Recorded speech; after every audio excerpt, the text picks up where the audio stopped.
Infonavit es el gran motor del sector vivienda mexicano. Es una institución que al cumplir 50 años ha financiado la vivienda en que viven 1 de cada 3 mexicanos, lo cual suena muy fácil decirlo, pero es un logro en verdad inmenso. Y para hablar de eso, tenemos la presencia del director general del instituto, Carlos Martínez Velázquez. Querido Carlos, qué gusto verte. Igualmente, Horacio, qué gusto y qué gusto a todos quienes nos ven en internet. Oye, debes estar contento y orgulloso de lo que significa estar al frente de una institución como esta, 50 años, y 50 años en verdad podemos decir que es un gran activo, no del gobierno mexicano, incluso no del Estado mexicano, sino de los mexicanos, de los trabajadores. Es un gran orgullo, ¿no? Así es, Horacio, pues como decías, 1 de cada 3 viviendas es algo que se antoja fácil, pero no lo es. O sea, hay 37 millones de hogares en el país, de acuerdo con el INEGI, y 12 millones han obtenido financiamiento por parte del Infonavit, ya sea para comprar su vivienda, tener algún tipo de remodelación o mejora, pagar pasivos, etcétera. Pero 12 millones de créditos es lo que significa el Infonavit, son 12 millones de historias, y que cuando te pones a analizarlas, pues significa cómo se han configurado las ciudades, cómo ha evolucionado el desarrollo urbano, las trazas urbanas, la movilidad de las ciudades. Ya cuando te pones a ver qué significan esos 12 millones, es verdaderamente apasionante, y la verdad sí es motivo de satisfacción poder dirigir la institución ahora cuando se cumplen 50 años. Ahora, esto de que decíamos es un logro de los trabajadores, que son a fin de cuentas quienes conforman el fondo, quienes han sido los a lo largo de la historia los que han ido transformando. Tengo entendido que hay más o menos 70 millones de cuentas activas, pero no quiero ni pensar, no tengo el dato de en esos 50 años cuántas gentes han tenido una cuenta en el Infonavit, pero estoy seguro que muchísimos millones de mexicanos, y si vemos que ese es el trabajador, el jefe de familia, pero están además los hijos, si la esposa no trabaja, pues la esposa, en fin, todo el núcleo familiar, es mucha gente beneficiada. Y en esos 50 años, así como tú dices, hemos visto la transición, la transformación. Si hiciéramos la historia del Infonavit y la fuéramos detallando, podríamos ver lo que ha pasado en la sociedad, lo que ha pasado en las ciudades, lo que ha pasado con la economía familiar, pero también podríamos ver lo que ha pasado en temas políticos, por ejemplo, ¿no? Porque ahora suena fácil ver lo que está esto, pero obviamente hemos trascendido por gobiernos complejos, por momentos políticos complejos, ha habido cambios en la ley. ¿Tú cuáles verías, por ejemplo, que han sido los momentos que verdaderamente han marcado pautas, han marcado un cambio para entender este Infonavit de hoy? Bueno, yo hablaría de los cambios más o menos por décadas, ¿no? Pero de cuando se fundó el Infonavit, se fundó con una idea donde fuera quien construyera la vivienda y luego a través del crédito se pagara esa construcción.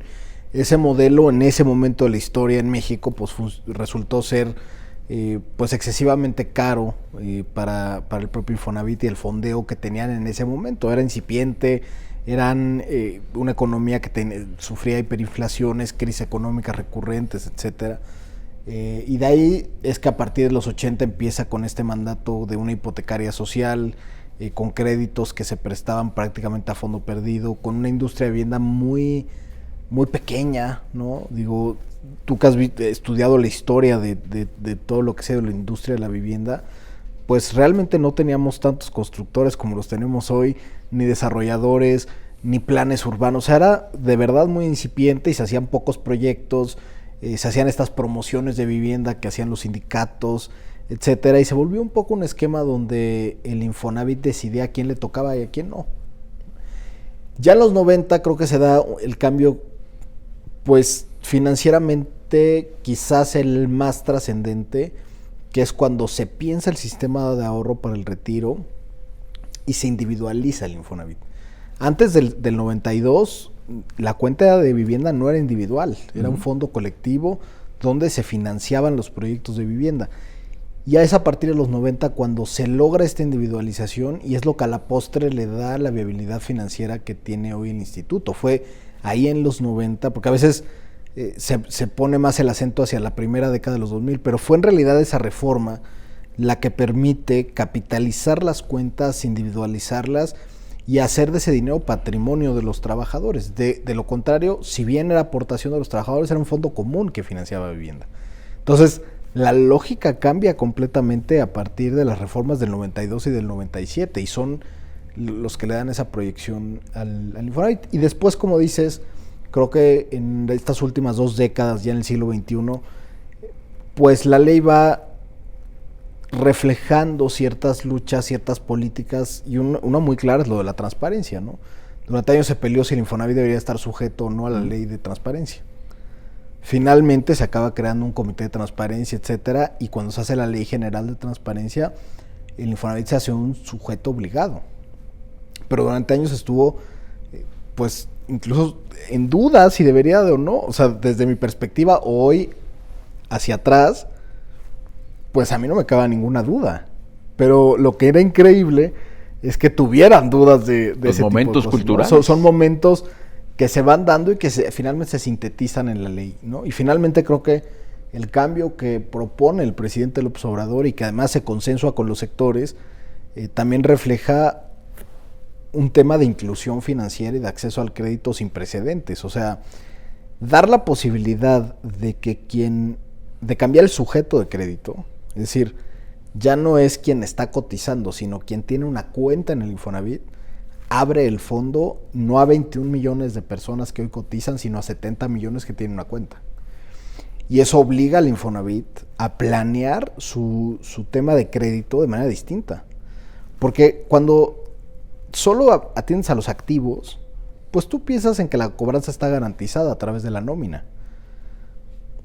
Pero cuando le vas a prestar a quien no cotiza, pero que tiene una cuenta en el Infonavit, tienes que cambiar las lógicas de cómo te acercas al trabajador, cómo captas información sobre sus ingresos, cómo mides el riesgo y cómo diseñas productos que sean cobrables y que sean atractivos para seguir dándole rendimiento al fondo. Entonces, simplemente cambiar el sujeto de crédito cambia por completo.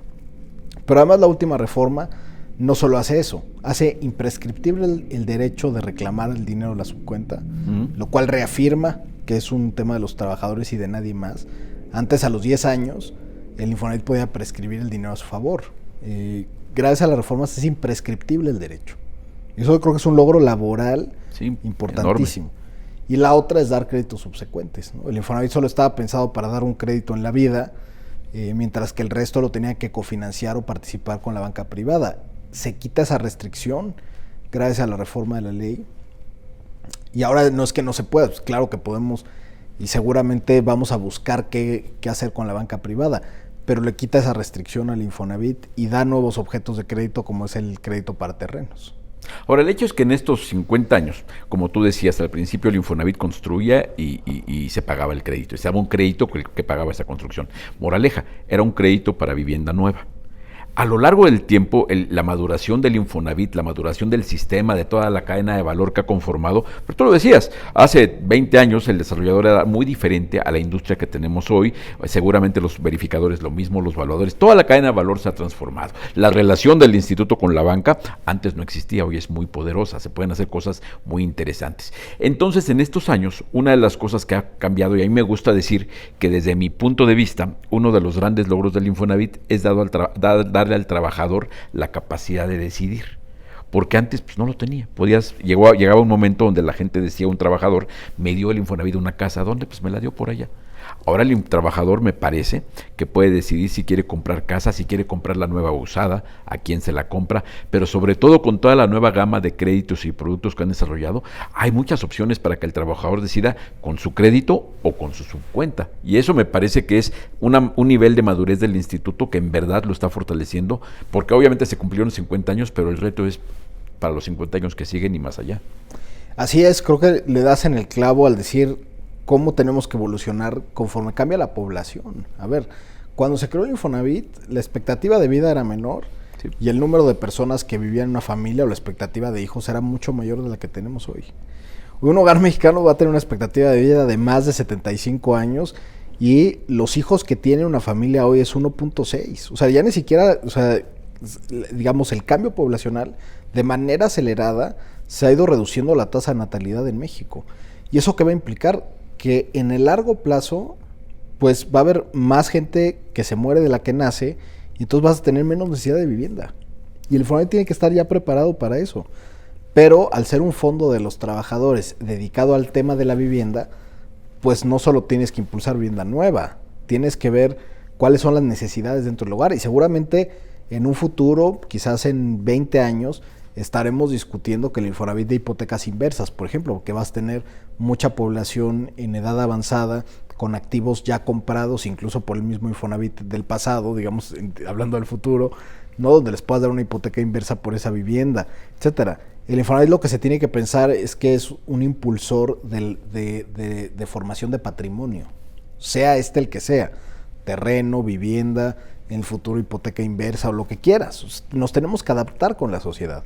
Entonces, sí es muy importante acompañar esos cambios sociales y no estancar el Infonavit en una idea de que tiene que ser el impulsor de un mercado. O sea, el mercado creo que hoy ya es suficientemente maduro para que pueda vivir, ¿no? Y para que pueda desarrollarse, impulsar proyectos de vivienda, etcétera. Lo mismo ha pasado con las regulaciones, ¿no? O sea, creo que desde el 2013-14 que se ponen los polígonos de contención urbana, se ha hecho mucho más conciencia en los gobiernos locales, y eso para mí es uno de los retos más importantes que como país nos faltan, pero se ha hecho mucho más conciencia para que los gobiernos locales pues establezcan planes de desarrollo urbano, certifiquen servicios, reciban desarrollos, etcétera. Entonces, vamos a ir cambiando, sí, y además, digo, tú lo sabes, pero el mercado de la tierra y del suelo, que es la precondición de la vivienda, se va agotando. O sea, no hay suelo infinito, ¿no? A menos que te vayas a las alturas, pero no hay más suelo del que hay. Entonces cada vez va a ir siendo más difícil encontrar suelo apto, bien ubicado, etcétera, porque cada vez va a ir siendo más lejos. Pero irnos cada vez más lejos tampoco es sustentable. Entonces sí tenemos que repensar cómo vamos trayendo vivienda asequible, y eso yo creo que solo se puede usar con los gobiernos locales. Sí, por supuesto, me parece que el cambio que se ha dado, esta visión con este gobierno particularmente, que el enfoque está en los objetivos de carácter social. Eso me parece que era la lógica, y así como tú dices que hay cosas que hoy vemos que se hacían en el pasado y nos parecen ilógicas, pues también hay que entender los momentos culturales y económicos en que sucedió, y hoy lo que es un hecho es que es una gran noticia que veamos al Infonavit como un organismo que no es para propiciar la venta de viviendas, sino es un organismo para atender necesidades de vivienda de la gente. Es más, necesidades relacionadas con vivienda, como tú dices, ni siquiera es necesariamente con vivienda, sino tomar, si ya una persona ya pagó la vivienda a lo largo de su vida laboral, pues ahora que toma una hipoteca inversa para que pueda tener recursos en su etapa muy madura, ¿no? Entonces, me parece que la naturaleza del instituto es esa, es entender la dinámica social y crear soluciones. Ahora, esas dinámicas sociales, sin embargo, van ligadas a temas como este que tú decías, la capacidad que hay para generar la vivienda adecuada, dónde se necesita, porque si no podemos caer en un tema de que el Infonavit tiene magníficos instrumentos y quizá cuando hablamos específicamente de la vivienda nueva, no hay condiciones para generarla donde se requiere y para quien se requiere. Eso es un reto importante, como tú decías, trabajar Infonavit y obviamente la SEDATU y los organismos del gobierno federal, trabajar en los órdenes locales, hacer coordinación. Primero hay que vender la idea, ¿no?, de esta nueva agenda urbana, que porque a todos nos interesa que haya una nueva agenda urbana donde la vivienda sea asequible y sea no donde hay permisos, sino donde es adecuado que esté. Eso me parece muy importante. Ahora, en este orden de ideas, hay varios temas que quedaron atorados. 50 años, pues hay cosas, ¿no? Hay cosas como las viviendas que ha recuperado el Infonavit, que tiene que regresar yo no diría al mercado, sino regresar a la sociedad de alguna forma. Cómo se consolidan zonas, que es lo que ustedes están haciendo junto con SEDATU, con algunos programas, para plantear regeneraciones urbanas. ¿Qué se puede hacer reconociendo que hay algunas cosas que quedaron, algunas francamente con problemas, y otras cosas que no maduraron como se pensaba? ¿Qué se puede hacer para hacer esas regeneraciones urbanas, esas reconfiguraciones de temas sociales, urbanos, económicos, sustentables? ¿Tú qué piensas de eso? Bueno, primero se tiene que analizar siempre desde la perspectiva de aptitud de los terrenos y demás para poner la vivienda, ¿no? Hemos visto casos en Ciudad Juárez, por ejemplo, donde los suelos ni siquiera eran aptos, y que si lo viéramos con la legislación de hoy, nunca se tuvieron que haber autorizado los desarrollos porque estaban en zonas de riesgo, y además no había obras de mitigación suficientes para mitigar esos riesgos. Entonces, en términos financieros, esas garantías no valen nada. O sea, a ver, ¿cómo puedes recuperar? Eso no lo puedes recuperar, porque son garantías donde incluso está prohibido por ley hacer regeneración urbana, porque en los ojos de hoy, pues no es posible. En otros lugares sí lo puedes hacer, ¿no? O sea, lo que hemos hecho en Mexicali, por ejemplo, es poner de acuerdo al gobierno local, a la industria privada, al Infonavit mismo como coordinador de un proyecto, de un plan maestro donde se han rehabilitado vías primarias, se ha ordenado territorialmente el polígono, se han implementado usos de suelos mixtos, se han tumbado casas para hacer un parque. O sea, se tiene que pensar desde una perspectiva verdaderamente de regeneración urbana, no solo reciclaje de los activos, que era un poco el pensamiento que prevalecía antes con las macrosubastas de vivienda, etcétera, sino un tema de regeneración urbana que implica necesariamente mucha gestión en el territorio y mucha gestión social, porque requieres que la comunidad esté de acuerdo, que el municipio esté de acuerdo, tienes que dar oportunidades al sector privado para que participe en eso, etcétera, ¿no? Y es lo que estamos haciendo. Desde luego hace mucho más lento, si se quiere ver así, la regeneración urbana, pero es una regeneración urbana que es sustentable en el tiempo, porque se hace en compañía de la sociedad.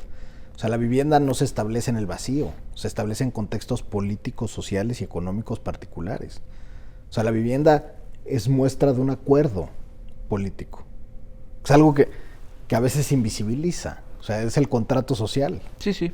Pero parece que solo son negocios. Y por eso lo que decías, cuando hay esta discrepancia entre dónde se pone la vivienda o que no se pone la vivienda donde se necesita, los precios que se necesitan, es porque no hemos terminado como país de cubrir las necesidades de vivienda, y los gobiernos locales que tienen esa competencia desde la Constitución no se han tomado en serio el tema de que es un derecho humano. Entonces, pueden especular todo lo que quieran los fondos de inversión, etcétera. Ajá, pero primero tienes que poner esquemas para resolver tu necesidad de vivienda en el municipio donde toca gobernar. O sea, ¿por qué no hacer esquemas como el que ha planteado la Ciudad de México, donde por fuerza 20% de la vivienda sea abajo de X precio, mientras que el resto puede ir a mercado? ¿O por qué no se hace como en otros países del mundo, de que han expropiado baldíos urbanos y se han puesto para vivienda a partir de herramientas legales que tienen los municipios? O sea, lo que tenemos que pensar es que está bien que haya este dejo de mercado, ¿no? Porque los grandes fondos de inversión especulan y dicen son activos que te generan rentas. Ahora hay, por ejemplo, aplicaciones como Airbnb, etcétera, que te generan estabilidad de flujos, etcétera, ¿no? Y es súper atractivo financieramente. Pero eso es irrelevante, digamos, desde el punto de vista de cómo país y como Estado, cómo tratamos el tema de vivienda. Entonces, primero tenemos que decir, hasta acá, pues tiene que ser un mercado, como es en todo el mundo, altamente regulado y altamente coordinado por parte de los gobiernos. Sí.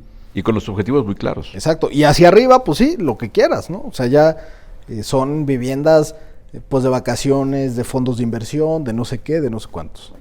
Pero primero tienes que eliminar todos esos intereses y poner los objetivos de cómo resuelves tus necesidades.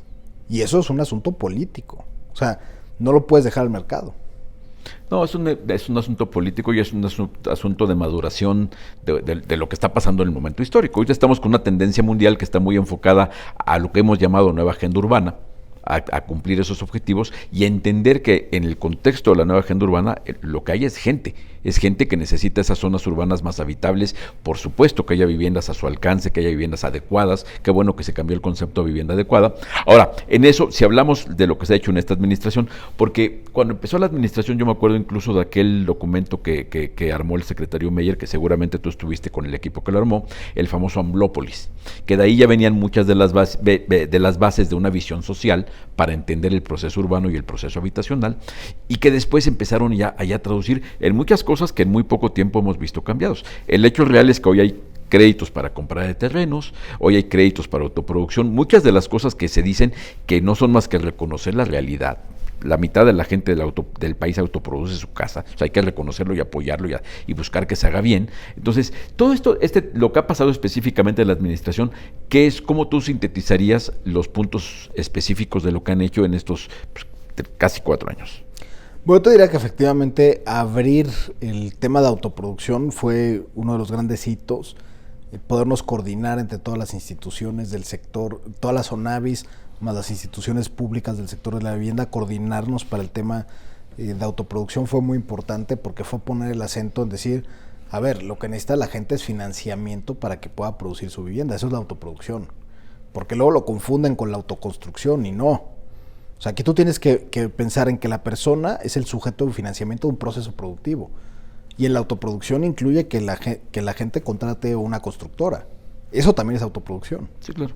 Pero a veces se confunde con el tema de autoconstrucción. Entonces, un poco la tarea hasta pedagógica ha sido decir, no, es financiar a la persona para que elija un método de producción de su vivienda conforme sus intereses le convenga, ¿no? Así está, por ejemplo, planteado el propio Crédito Construyo, ¿no? Donde a la gente se le da el dinero en su cuenta y él puede elegir entre construirla él mismo, contratar a un arquitecto de asesor técnico o contratar a una constructora. Tiene 3 opciones para elegir su método de producción, pero el esquema de crediticio es el mismo. Se le da el dinero directo a la persona y puede iniciar su proyecto, ¿no? Y eso ha implicado que el Infonavit hoy tenga créditos activos, incluso en zonas ejidales. ¿Cuándo lo hubieras pensado? En la vida. Y es un poco adaptarnos a la realidad de lo que sucede. Entonces eso yo creo que es muy importante. Lo otro es lo de terrenos, y lo otro ha sido la parte más normativa que ya creo que ahí los resultados los tenemos que evaluar. A lo mejor en 24 hay que repetir esta plática para ver cómo nos fue yendo. Pero las zonas de consolidación urbana, por ejemplo, que empezaron a operar esta misma semana de manera obligatoria para el Infonavit, pues implica que una vivienda que se transaccione con crédito Infonavit tiene que estar en un radio de 2.5 kilómetros con escuelas, parques, hospitales, centros de abasto, vías primarias de comunicación. Que era inconcebible que no fuera así, ¿eh? A mí cuando yo escuché de eso dije, ¿qué, de veras? ¿A poco había casas que no tenían esa infraestructura urbana a su alcance? Entonces, digamos, poniéndolo así, porque había este dilema, ¿no? De la casa y la ciudad, que pues había gente que lo disociaba, decía, primero llega la vivienda y luego llega la ciudad. No va a llegar. Y es como, no, una ciudad, la retícula urbana, 70% son viviendas, la vivienda es ciudad. No pueden ir separados ni a ritmos diferentes. Tienes que propiciar que vayan en conjunto, porque si no estás cayendo en la lógica de la especulación. Pongo casas aquí que me van a dar rentas, son activos que me van a generar plusvalía, y me siento hasta que llegue la plusvalía, porque la plusvalía se da cuando llegan esos servicios. Sí, claro. Entonces, es cambiar la lógica perversa de cómo se desarrolla la vivienda. Pero bueno, eso. Y la otra es la norma oficial mexicana 247, que está ahorita en proceso de implementación y que a partir de septiembre de este año la veremos ya al 100%, ya con todos los transitorios cumplidos.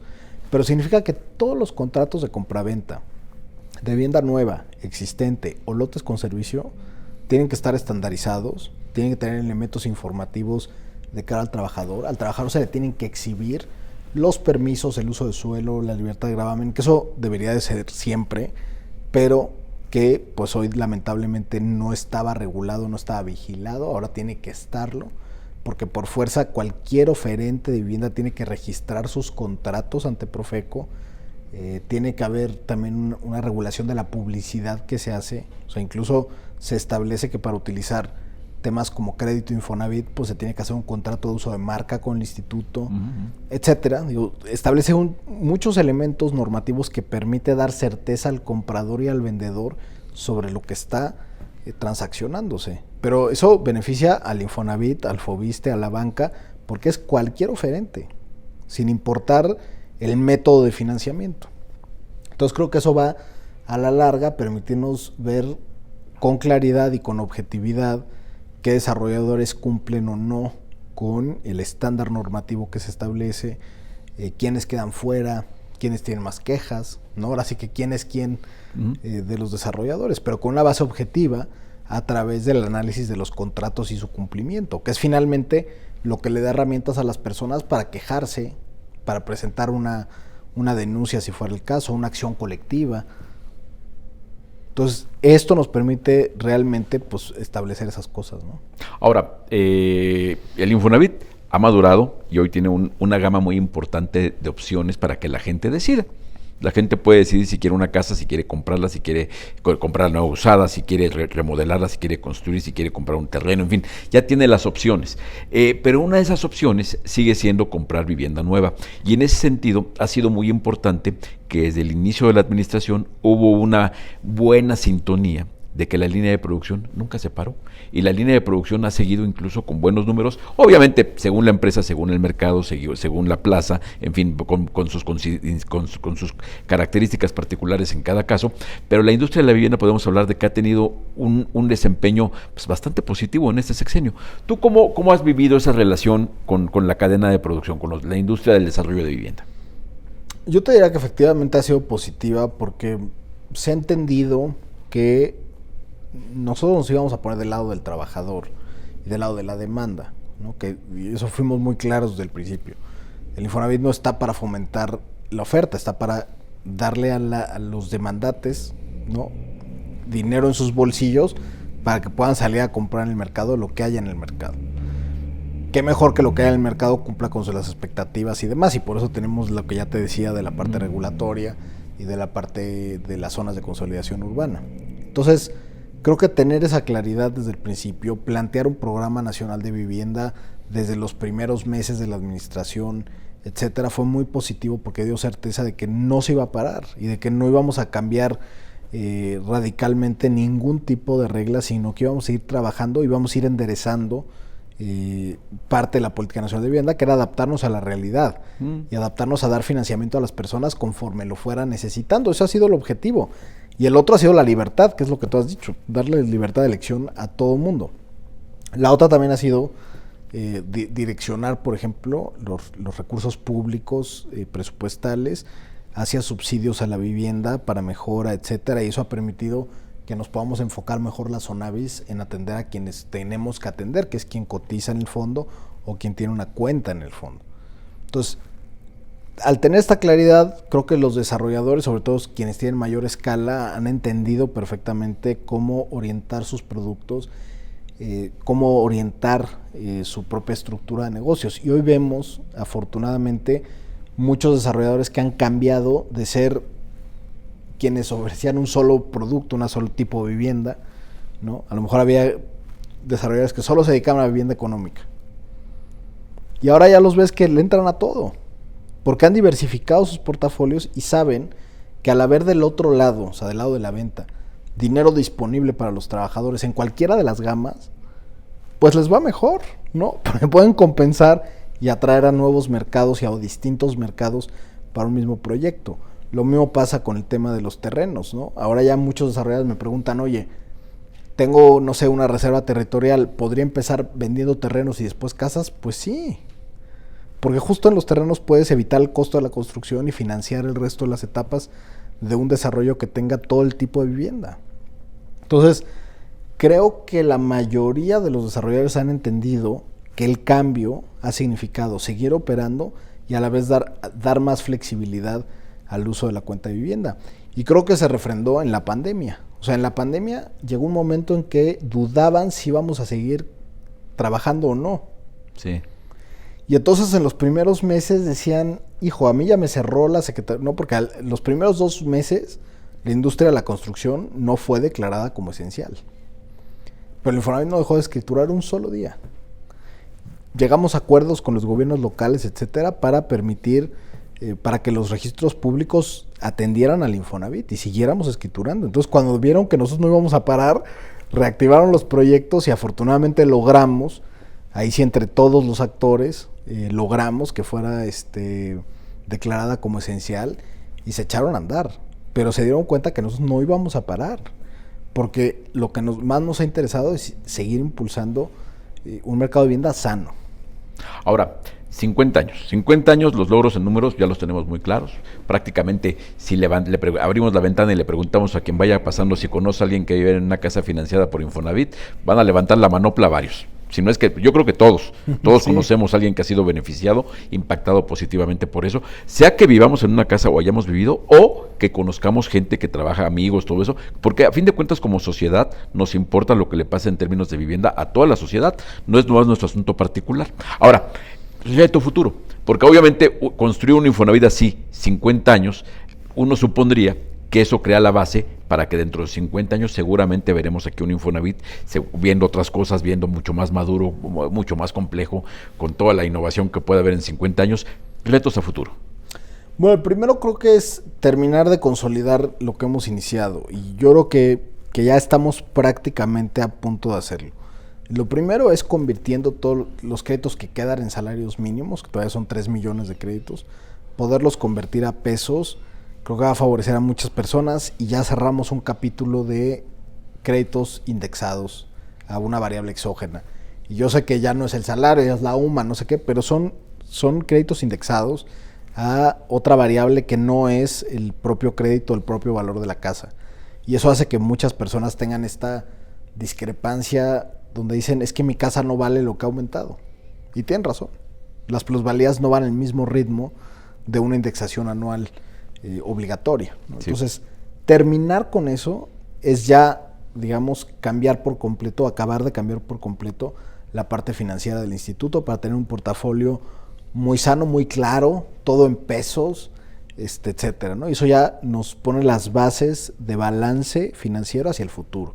Porque ya con ese balance en pesos y más, podemos empezar a pensar cómo mitigar riesgos, cómo invertir mejor, etcétera. Pero lo que tenemos que acabar es terminar de pasar ese balance, ¿no? Ahorita ya estamos justo a la mitad de la mitad, ¿no? De 6.2 millones de créditos activos, la mitad están en pesos, la mitad están en salarios mínimos, ¿no? Entonces, uno de los retos hacia los siguientes 2 años es ir tratar de convertir todos para tener unas bases financieras sólidas, porque eso te da las bases para planear. Sí. Porque si hoy me dices, oye, ¿cuánto vale el portafolio? Pues yo te voy a decir, pues lo de pesos vale tanto, los salarios mínimos, entonces los flujos esperados son distintos en cada portafolio, etcétera. Una vez que cambiemos todo, creo que tendremos esas finanzas sanas y ciertas hacia el futuro. Entonces eso es una parte. La otra parte es ver cómo se desarrolla todo el mercado de terrenos. Para mí, hace 50 años no teníamos idea de cómo se iba a desarrollar el mercado hipotecario en México. Sí. ¿No? Nació una institución que iba a dar créditos y nadie sabía en lo que iba a terminar. Entonces,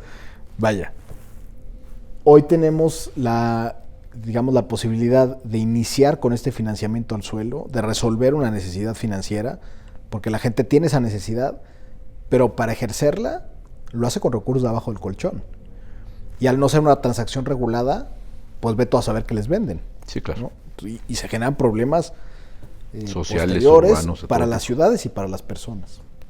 Entonces, a mí sí me gustaría ir viendo cómo evoluciona esto, cómo se genera también una vuelta de los fraccionadores a la venta directa, porque los fraccionadores de tierra o los preparadores de tierra se dedicaron a venderle a desarrolladores, ¿no? Le preparan la tierra, después venden a desarrolladores para que hagan la vivienda, pero ahora pueden regresar y hacer un negocio otra vez directo al consumidor. Entonces va a ser interesante todos los que regresen a ese mercado que antes existía y que ahora volverá con el financiamiento y va a reconfigurar también las ciudades y las tipologías de vivienda van a ser más variadas, etcétera.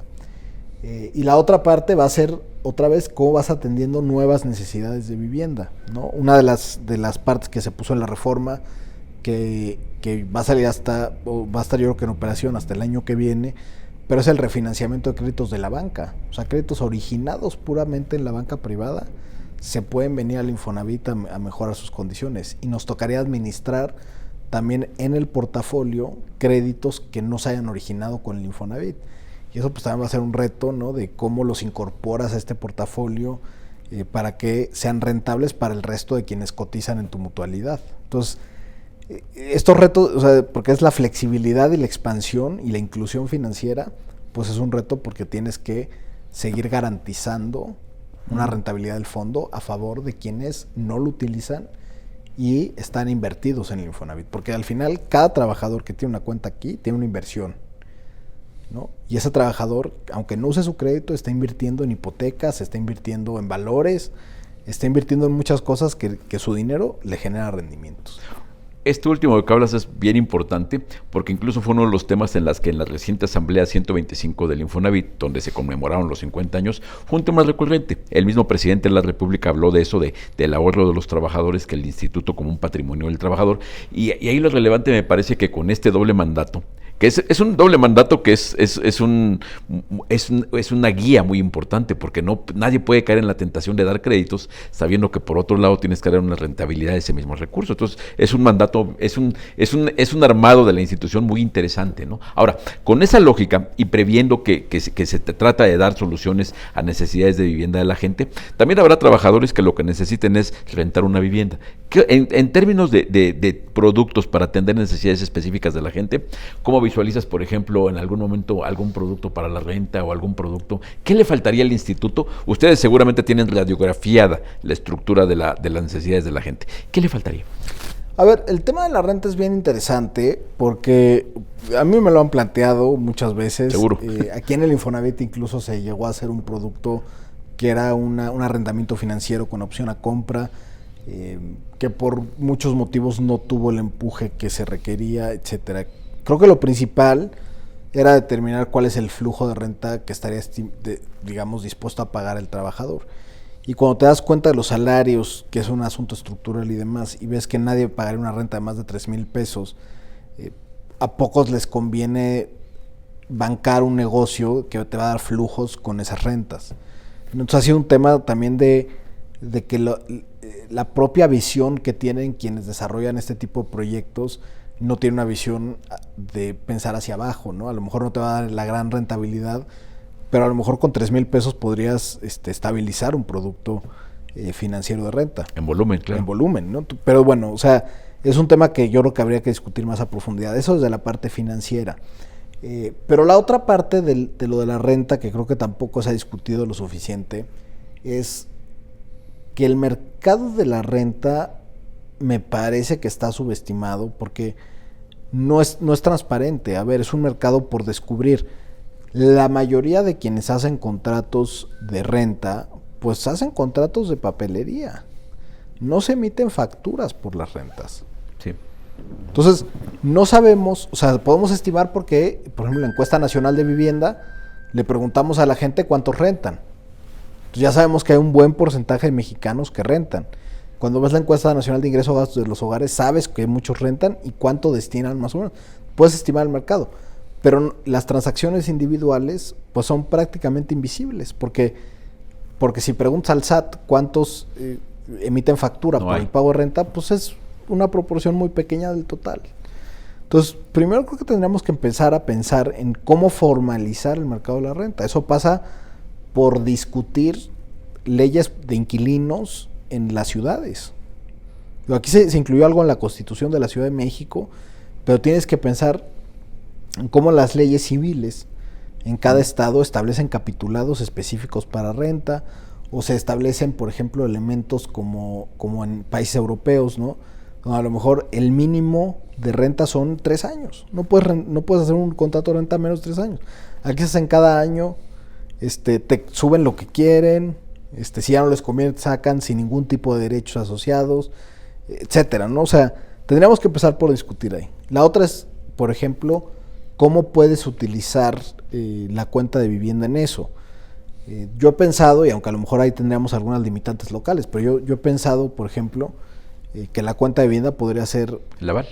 El aval, efectivamente, una garantía que te permita avanzar en la formalización del mercado de la renta. Digo, antes de pensar en un tema de flujos o de desembolso, algo más simplemente ponerlo como aval para poder firmar un contrato, ¿no? O sea, yo, por ejemplo, siendo foráneo y viniendo a rentar a la Ciudad de México, o sea, para mí era imposible rentar porque me pedían que mis papás tuvieran una propiedad aquí en la Ciudad de México. Si vienes de fuera, pues es imposible. Y no tenía familiares, o sea, ni nadie que me prestara eso. Entonces siempre fue, con una amiga que a sus papás, no sé qué, o sea, siempre fue un asunto así. Que es realmente limitante a decir, a ver, vengo a estudiar a la Ciudad de México, puedo rentar esto, porque, no sé, mis papás sí tenían su cuenta de vivienda, por ejemplo, y con eso se hubiera podido garantizar esto. No sé, o sea, hay muchos elementos del tema de la renta que impiden realmente una movilidad y una seguridad de quien se mueve de ciudad. Y eso creo que no lo hemos discutido lo suficiente, y eso pasa otra vez por revisar las competencias locales, las leyes y las herramientas financieras para regular eso. Muy bien. Prácticamente terminando, para no abusar de tu tiempo, Cosas que destaques de esta famosa 125 Asamblea del Infonavit. A mí me gustaron los mensajes de todos, del sector empresarial, del sector de los trabajadores, del de gobierno, me gustó. ¿Qué destacarías de los mensajes, incluyendo el presidente Andrés Manuel López Obrador? A ver, yo creo que queda muy claro que el Infonavit es una institución de diálogo vivo. Sí, sí. Porque raro hubiera sido que los mensajes hubieran sido puras flores, ¿no? O sea, no se dijeron cosas. Hubiera sido hasta sospechoso. Sí. Entonces creo que cada sector pone la visión y el acento donde les corresponde, ¿no? O sea, por ejemplo, en el sector de los trabajadores, pues lo que han insistido siempre, además con la calidad de la vivienda, con el tema de que se dé oportunidad en la cobranza social de manera efectiva a millones de trabajadores. O sea, a ver, creo que es un mensaje muy fuerte y además el compromiso de que los sindicatos se activen a través del asesor sindical certificado del Infonavit para que promuevan el Infonavit me pareció, algo que aprobamos aquí en el Consejo, pero hacer ese compromiso a ese nivel en esa asamblea con el presidente, creo que es un mensaje muy poderoso de reactivar el sindicalismo alrededor del tema de la vivienda. En el caso empresarial, me gustó mucho también que fue un asunto de diálogo, ¿no? Porque fue destacar cómo el tripartismo y el diálogo permiten resolver problemas, ¿no? Y se centró un poco más en el tema inflacionario, pero creo que eso dio pie a que el propio presidente de la República dijera hay que utilizar el modelo Infonavit para resolver este tema, ¿no? Así lo dijo. Entonces, creo que permitió que se pusieran las distintas visiones, el secretario Meyer hablando a nombre del sector gobierno, pues estableciendo cómo precisamente se ha cumplido una serie de hitos que nos pusimos desde el principio, ¿no? Desde 2017, cuando hicimos el primer documento de trabajo, hemos ido cumpliendo con esos hitos. Ha habido congruencia. Ha habido congruencia de no alejarnos del objetivo de atender a todos quienes podamos atender y no tener una visión única de solo tenemos que construir vivienda nueva. Entonces creo que los mensajes fueron claros, el presidente los retoma. El presidente dice el Infonavit va bien en lo financiero, etcétera. Retoma el tema del diálogo como un valor democrático que permite avanzar a las instituciones y finalmente pide que no nos alejemos del camino, ¿no? Porque al final dice no hay que relajar la disciplina y hay que seguir la transformación hasta el último día, ¿no? Entonces creo que fue una asamblea muy buena y que evidencia que el diálogo social está vivo y que es el gran activo del Infonavit.